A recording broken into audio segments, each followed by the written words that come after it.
बहुत बहुत प्यार दिया, प्यार से मेरा स्वागत किया, उसके लिए आप सबको बहुत बहुत धन्यवाद।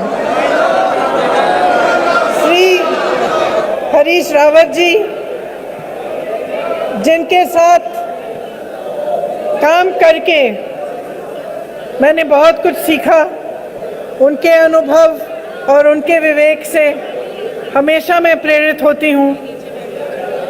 श्री गणेश गोडियाल जी, श्री प्रीतम सिंह जी, श्री देवेंद्र यादव जी, श्री नव प्रभात जी, श्री मोहन प्रकाश जी, श्री गौरव वल्लभ जी, आप सबका इस स्वागत में बहुत बहुत, इस सभा में बहुत बहुत स्वागत। और जितने हमारे साथी, हमारी बहनें, हमारे भाई हमें जगह जगह में इस भाषण को देख रहे हैं, उनको भी मेरा बहुत बहुत प्यार और बहुत बहुत धन्यवाद।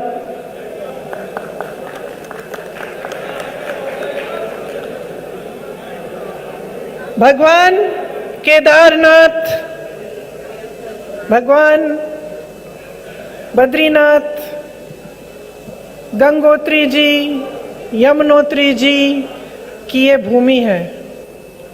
इस भूमि का मैं नमन करती हूँ।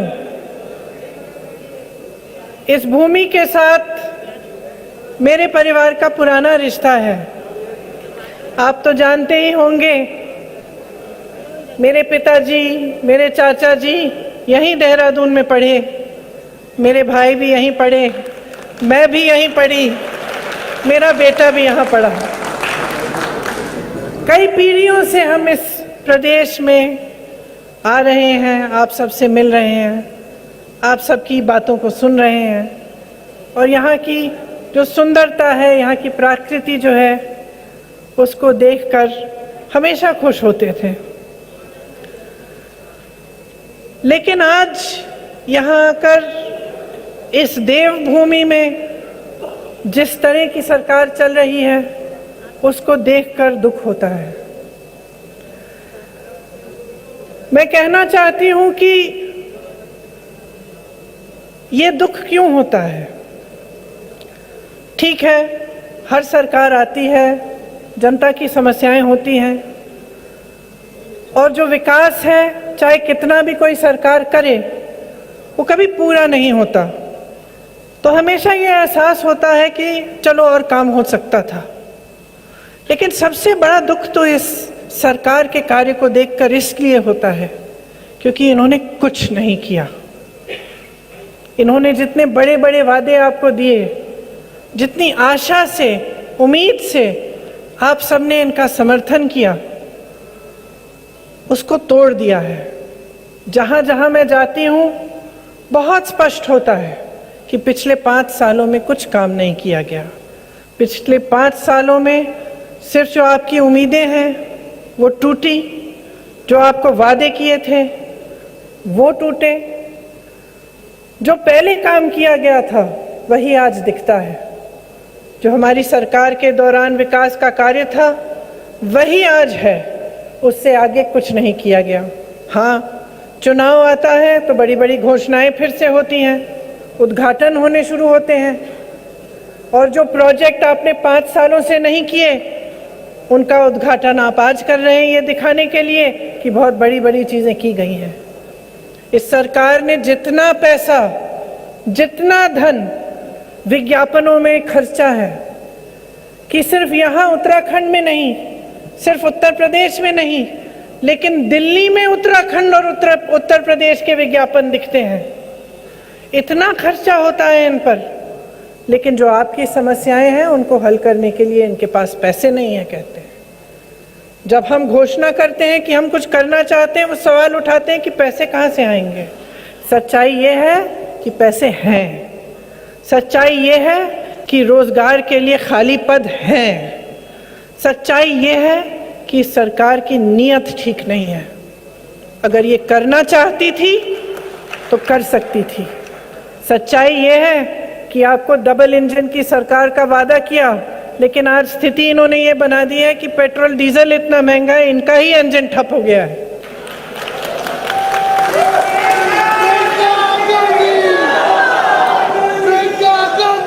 मैं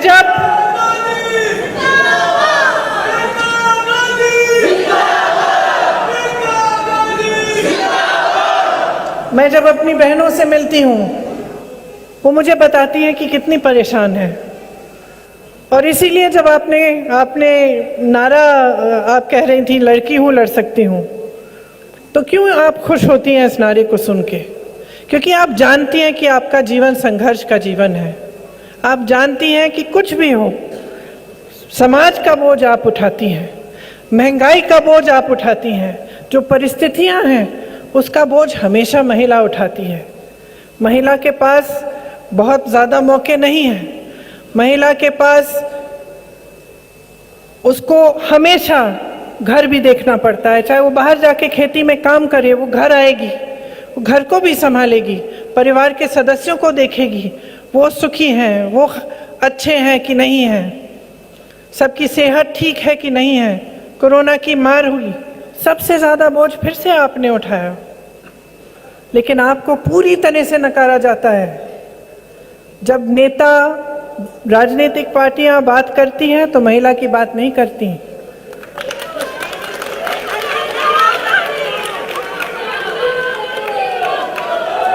क्या आपको मालूम है कि उत्तराखंड में हर 5 घंटे एक महिला के साथ अत्याचार होता है? हर 5 घंटे। जो पहाड़ी राज्य है, आपको मालूम है कि कितनी मुश्किल होती है स्वास्थ्य सेवाओं को मिलने की। जब आप बीमार पड़ती हैं, गर्भवती होती हैं, तो अक्सर आपको बहुत दूर जाना पड़ता है डॉक्टर से मिलने के लिए या अस्पताल से कोई सुविधा लेने के लिए। क्या किया इस सरकार ने आपके लिए? आपको मालूम होगा कि सबसे ज़्यादा बेरोजगारी महिलाओं में ही है। यहाँ तमाम महिलाएं बेरोजगार हैं।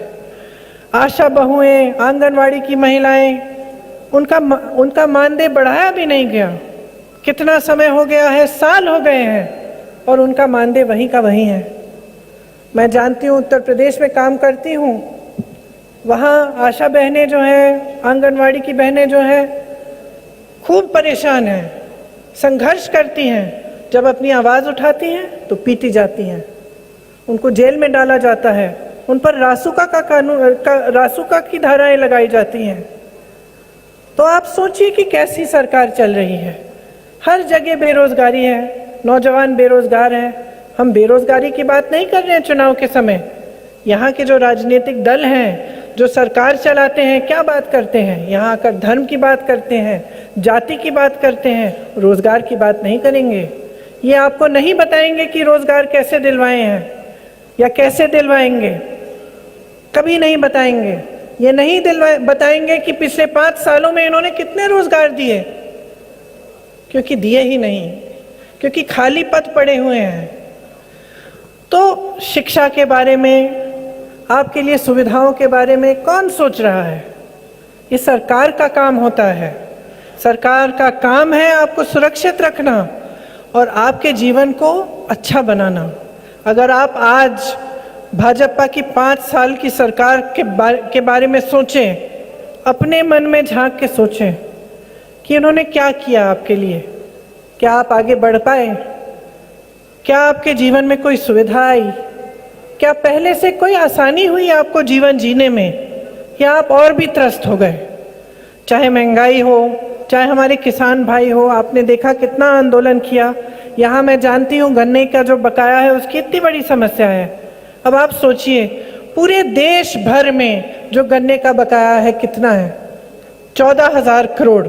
ठीक है, प्रधानमंत्री जी ने अपने लिए 2 हवाई जहाज खरीदे। कितने के? 16,000 करोड़ के।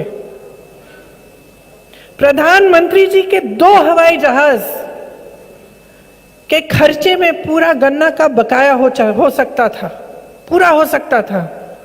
लेकिन उन्होंने क्या चुना? अपने लिए 2 हवाई जहाज खरीदे। लेकिन ये आप मीडिया में नहीं देखेंगे, क्योंकि उनकी आलोचना तो मीडिया में होती नहीं है, आप तक ये बातें पहुंचती नहीं हैं। आप जानते हैं कि किसानों को कितनी परेशानी है, कितना त्रस्त है। आज खाद नहीं मिलती है उनको, तमाम मुश्किलें हैं। पेट्रोल डीजल के दाम जो हैं इतने बढ़ गए हैं, उससे किसानों पर कितना असर पड़ता है। कोरोना आया, मैं जानती हूँ कि कितने लोग उत्तराखंड से दिल्ली में काम करते हैं, किस तरह से उनको कांग्रेस पार्टी ने वापस पहुंचाया। मैं जानती हूँ कि उनको वहां पे भगवान पर भरोसे छोड़ दिया गया।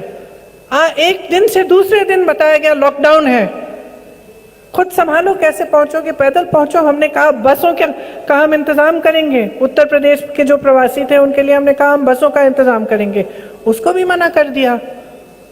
आपको मालूम नहीं होगा, लेकिन जो ऑक्सीजन की कमी है उसकी कोई जरूरत नहीं थी। हमारा देश दुनिया के सबसे बड़े ऑक्सीजन मैन्युफैक्चरर्स में से है। हमारे देश में जितना ऑक्सीजन बनता है वो पूरे देश के लिए काफी था, हर अस्पताल में पहुंच सकता था। 2020 में कोरोना आया, दूसरी लहर 2021 में थी। आपके पास 1 साल था, उस 1 साल में आपने कोई योजना नहीं बनाई। आपने ऑक्सीजन का निर्यात किया, आपने वैक्सीन का निर्यात किया, और जब समय आया तो हिंदुस्तानियों के पास ना वैक्सीन थी और ना ऑक्सीजन। और किस तरह से उत्तराखंड के लोगों ने कोरोना को सहा, अपने प्यारों को खोया, ये आप मुझसे बहुत अच्छी तरह से जानते हैं कि आप किन दिनों से गुजरे। तो मैं आपसे पूछना चाहती हूं कि ठीक है, ये परिस्थितियां आप जानते हैं। आप जानते हैं कि महिला परेशान है, नौजवान परेशान है, किसान परेशान है, दलित परेशान है। जहां देखो परेशानी ही परेशानी दिखती है। आप कुछ खरीदने जाते हैं, वो महंगा हो गया, खरीद नहीं पाते। आपको किसानी करनी है, उसमें कोई सुविधा नहीं है। आपके बच्चों को पढ़ाना है, वो भी नहीं हो पा रहा है। बड़े बड़े उद्योग बंद हो रहे हैं। BHEL जैसे उद्योगों को बेचने की योजना हो रही है। आप सब देख रहे हैं कि कुछ गिने चुने उद्योगपति जो प्रधानमंत्री जी के दोस्त हैं, उनके करीबी हैं, वही फूल रहे हैं, पल रहे हैं, फल रहे हैं। कल का बजट आपने देखा, कल के बजट में गरीबों के लिए, मिडिल क्लास के लिए क्या था?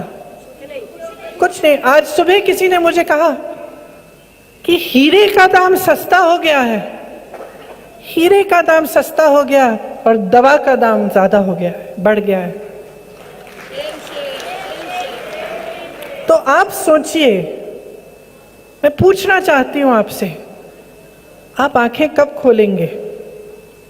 आप सच्चाई कब देखेंगे? जीवन दिख रहा है, हर रोज संघर्ष है, सुबह उठते हैं संघर्ष है। आज ये परिस्थिति आ गई है कि हम नाच रहे हैं कि 500 रुपए का सिलेंडर होगा। हम नाच रहे हैं, ताली बजा रहे हैं, स्टेज पे बैठ के ताली बजा रहे हैं। ये नाच गाने की बात है? क्यों ये परिस्थिति क्यों आई? आपने सिलेंडर को 1000 रुपए बना दिया। पहाड़ी में जब तक सिलेंडर पहुंचता है 2000 रुपए का मिलता है। तो आज हम खुश हो रहे हैं कि चलो हम कह पा रहे हैं कि हम 500 रुपए का करेंगे, लेकिन असलियत यह है कि ये परिस्थितियां ऐसी हो गई हैं कि आज जो सरकार को आपको देना चाहिए कोई तोहफा नहीं है, आपका हक है। आज उस हक को मांगने के लिए आपको इतना संघर्ष करना पड़ रहा है। आज एक राजनीतिक दल कांग्रेस पार्टी आपके सामने आकर कह रही है हम आपको आपका हक देंगे, और आप खुशी से नाच रहे हैं, लेकिन ये आपका हक है। समझ रहे हैं? समझ रहे हैं? कोई आप पे एहसान नहीं कर रहा है, कोई एहसान नहीं कर रहा है। जो यहां बैठा है उसको आपने बिठाया है। अब आप आंख खोलिए। आपके जीवन में अगर संघर्ष है तो उस संघर्ष के मिटाने की जिम्मेदारी हमारी है और हक आपका है।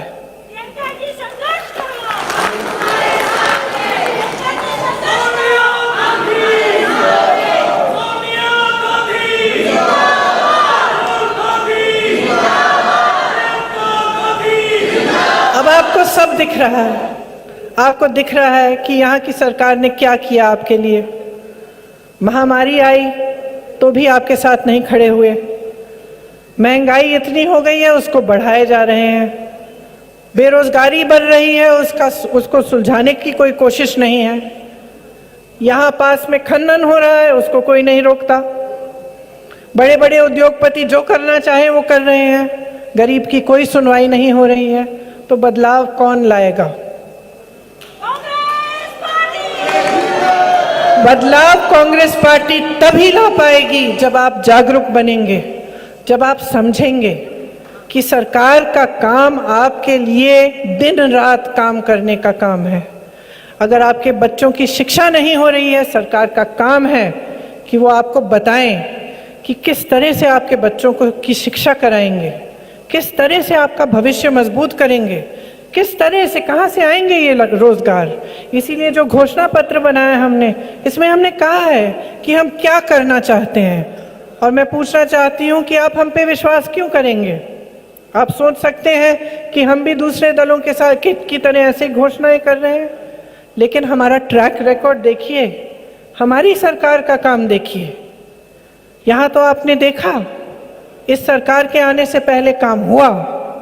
इसी तरह से जब हमने घोषणा की, छत्तीसगढ़ की सरकार बनने वाली थी, हमने घोषणा की कि वहाँ पे किसानों का कर्ज माफ किया जाएगा। सरकार ने जब शपथ ली उसके 3 घंटे बाद सारे कर्ज माफ किए गए। तो आपके पास विकल्प है, कांग्रेस पार्टी एक विकल्प है जो आपके लिए काम करना चाहती है, जिसके नेता आपके लिए संघर्ष करना चाहते हैं, जिन्होंने 5 सालों में आप ही के संघर्ष, आपके साथ खड़े होकर आपके संघर्ष देखे हैं, और जो हर बार आप ही की आवाज़ उठाते हैं, आपके लिए न्याय मांगते हैं। चाहे वो आपके पेंशन की बात हो, चाहे एक्स सर्विसमैन की बात हो, चाहे युवाओं की बात हो, महिलाओं की बात हो, हमेशा कांग्रेस पार्टी आपके साथ खड़े होकर संघर्ष करती है। तो आप ही सोचिए कि अगर आपको अपना जीवन बदलना है, परिवर्तन लाना है और एक ऐसी सरकार लानी है जो आपके लिए काम करे, तो आपको मन बनाना पड़ेगा। आपको ये तय करना पड़ेगा कि इस चुनाव में विकास की बात होनी चाहिए। जो आपको यहाँ मंच पे खड़े होकर राजनीतिक दल आते हैं, जो धर्म के बारे में, जाति के बारे में बात करते हैं, उनसे पूछिए मेरे विकास के बारे में क्या कह रहे हो। उनसे पूछिए कि तुमने 5 सालों में मेरे लिए किया क्या, क्यों दूं अपना कीमती वोट तुमको, क्या किया है मेरे जीवन को सुधारने के लिए। तो इन बातों में से आप गुमराह मत होइए। ऐसी बातों को करने से सिर्फ और सिर्फ कुछ राजनीतिक दलों का फायदा होता है, पब्लिक का कोई फायदा नहीं होता, कभी फायदा नहीं होता। जब फूट होती है, जब देश में जब लड़ाया जाता है लोगों को, आप परिवार के बारे में सोचिए। आपका परिवार है, 3 भाई हैं, आपका कारोबार अच्छी तरह से चल रहा है, तीनों इकट्ठे काम कर रहे हैं, खुशी से आगे बढ़ रहा है परिवार। अब किसी ने फूट डाल दी, लड़ाई शुरू हो गई, क्या आप आगे बढ़ पाएंगे? और जब घर का मुखिया ही लड़ाई कराए तब क्या होगा? परिवार का नाश होगा, कभी आगे बढ़ नहीं सकता ऐसा परिवार। तो जो आपके सामने आकर ऐसी बातें करते हैं, जो नकारात्मक बातें हैं, उनसे आप अपना हक मांगिए, उनसे कहिए, सकारात्मक बातें करिए, विकास की बातें करिए, शिक्षा, सुविधा, स्वास्थ्य, रोजगार, इनकी बातें करिए, बताइए हमारे लिए आप क्या करेंगे, तभी आपको वोट मिलेगा। तो मन बना लीजिए, ये ऐसा चुनाव है जिसमें आप उत्तराखंड का भविष्य बदल सकते हैं। आपका अपना अभिमान है, स्वाभिमान है, अपने स्वाभिमान को मत भूलिए। और जब भी आपके सामने एक नेता आए, किसी भी पार्टी का हो, उससे ये पूछिए कि वो क्या करने जा रहा है आपके लिए, और जब तक करके नहीं दिखाएगा तब तक दोबारा अपना वोट उसके पक्ष में मत दीजिए। ये बातें करना चाहती थी मैं आपसे कहना चाहती थी कि ये जो आपका वोट है ये बहुत महत्वपूर्ण है, इसको हल्के में मत लीजिए। किसी ने कुछ कह दिया कि ये ले लो, वोट दे दो, किसी ने बहका दिया, किसी ने कह दिया कि जाति के आधार पर दे दो, धर्म के आधार पर दे दो। बहकना मत, आप अपना हक मांगो और अपने हक के आधार पर अपना वोट दो। तभी आप आगे बढ़ोगे, तभी आपका प्रदेश आगे बढ़ेगा, तभी आपका देश आगे बढ़ेगा। और तभी उन नेताओं को एहसास होगा कि आपके सामने जो झूठ बोलते हैं, जो आपको गुमराह करने का काम करते हैं, कि उनकी बात अब नहीं चलने वाली। तो अब समय आ गया है। खास तौर से मैं अपनी बहनों को कहना चाहती हूँ, आप लड़की हो, लड़ सकती हो, अपने हक के लिए लड़ सकती हो, आपका हक है ये सब। आप बच्चों को पालते क्यों हैं? आप उनको उनकी परवरिश क्यों करते हैं? क्योंकि आपके दिल में ये आशा है ना कि बड़े होके कुछ बनेंगे, बड़े होके सबकी देखभाल करेंगे, उनका भविष्य मजबूत बनेगा। आप नहीं चाहते कि आपकी तरह संघर्ष करें, तो इसलिए लड़िए, अपने हक के लिए लड़िए, अपने बच्चों के भविष्य के हक के लिए लड़िए। और सबसे बड़ा औजार, सबसे बड़ा आपका वोट है, सबसे बड़ा हथियार है, सबसे बड़ा औजार है। इसका इस्तेमाल करिए ध्यान से, विवेक से और जिम्मेदारी से। तो चुनाव आने वाला है, ये सब बातें करनी थी आपसे। इसके साथ साथ मैं आपको ये भी बताना चाहती हूँ कि हमारे घोषणा पत्र में हमने क्या क्या लिखा है, क्योंकि ये बहुत ज़रूरी है कि जैसे मैंने कहा, हर पार्टी आपको बताए कि आपके लिए करना क्या चाहती है। तो हमारे घोषणा पत्र में हमने लिखा है कि गैस की कीमतें 500 से पार नहीं होंगी। तो अगर एक गैस सिलेंडर आपको आज 1000 रुपए का मिल रहा है, सरकार आपको 500 में देगी और बाकी भरपाई सरकार करेगी। 4 लाख रोजगार दिलवाए जाएंगे।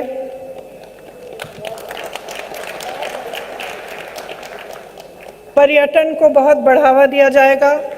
आप सबको तो मालूम ही है कि यहाँ पे कोरोना की वजह से, लॉकडाउन की वजह से पर्यटन का बहुत नुकसान हुआ है।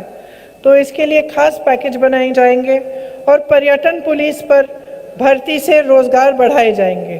तो पर्यटन पुलिस एक अलग फोर्स बनेगी जिसमें और रोजगार पैदा किए जाएंगे। 40% सरकारी रोजगार में महिलाओं को प्राथमिकता दी जाएगी।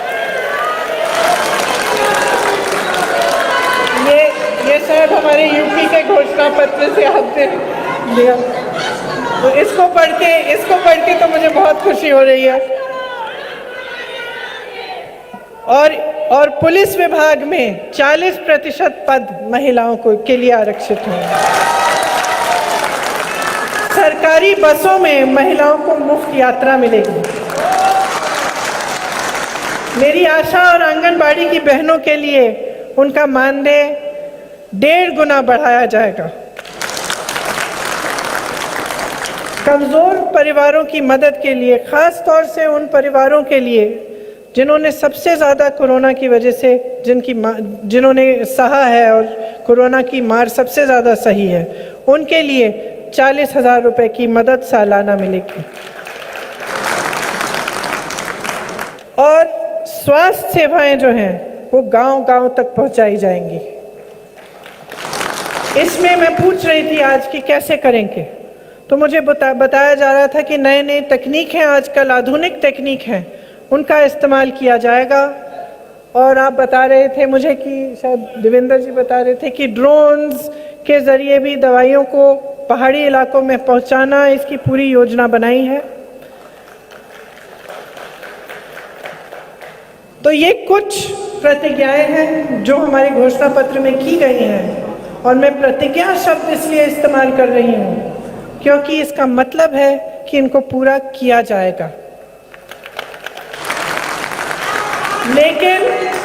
लेकिन पूरे घोषणा पत्र को भी जरूर पढ़िए। इसमें हर जने के लिए कुछ है, किस तरह से हम करना चाह रहे हैं, पूरा खाका तैयार है। और हम चाहते हैं कि ज़्यादा से ज़्यादा लोग पढ़ें और समझें कि कांग्रेस की सरकार आपकी समस्याओं को सुलझाने के लिए बनेगी और आपकी समस्याओं को सुलझाने के लिए दिन रात काम करेगी। आप सबको बहुत बहुत धन्यवाद, आपने मेरी बातें बहुत ध्यान से सुनी जी। जय हिंद, जय उत्तराखंड।